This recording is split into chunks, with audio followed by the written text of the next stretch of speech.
आपने कभी सुना है 14 लोक? ये कोई कहानी नहीं बल्कि एक गहरा आध्यात्मिक रहस्य है। हमारे ब्रह्मांड में कुल 14 लोक माने गए हैं, 7 ऊपर और 7 नीचे।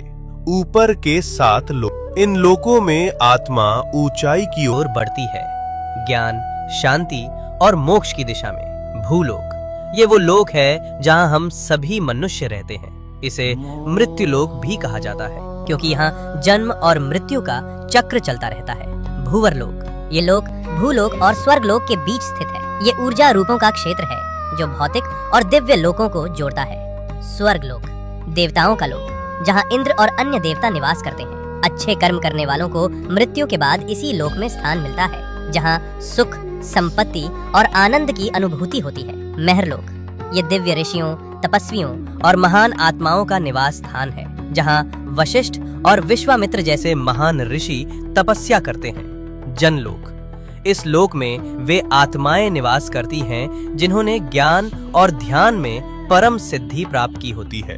यहाँ के वासी ब्रह्मा जी की लीलाओं में लीन रहते हैं। तपलोक, अत्यंत शक्तिशाली तपस्वियों का स्थान, जो शरीर से परे केवल चेतना में स्थित होते हैं। ब्रह्मलोक, यह अंतिम लक्ष्य है जहाँ केवल सत्य है, मोक्ष है और ईश्वर का साक्षात्कार होता है। इन ऊर्ध्व लोकों में आत्मा का जाना मतलब है धीरे धीरे शुद्ध और जागरूक होना। अब बात करते हैं नीचे के 7 लोकों की। यहाँ भोग, मोह और भ्रम ज्यादा होता है। अतल लोक, राक्षसों और मायावी शक्तियों का घर।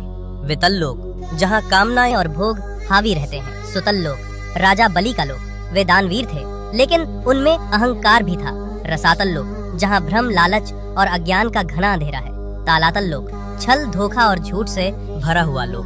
महातल लोक, जहाँ अंधकार और अहंकार का बोलबाला है। पाताल लोक, सबसे नीचे का लोक, तामसिक ऊर्जा और इच्छाओं का केंद्र। लेकिन इन सब का मतलब सिर्फ बाहरी दुनिया नहीं है। ये 7 लोक हमारे भीतर की नकारात्मक सोच और कमजोरियों का प्रतीक हैं। तो जब हम सच्चाई, भक्ति और सेवा में लगते हैं, हम ऊपर के लोकों से जुड़ते हैं, और जब हम लालच, मोह और गुस्से में फंसते हैं, हम नीचे गिरते हैं। सोच बदलो, लोक बदल जाएगा।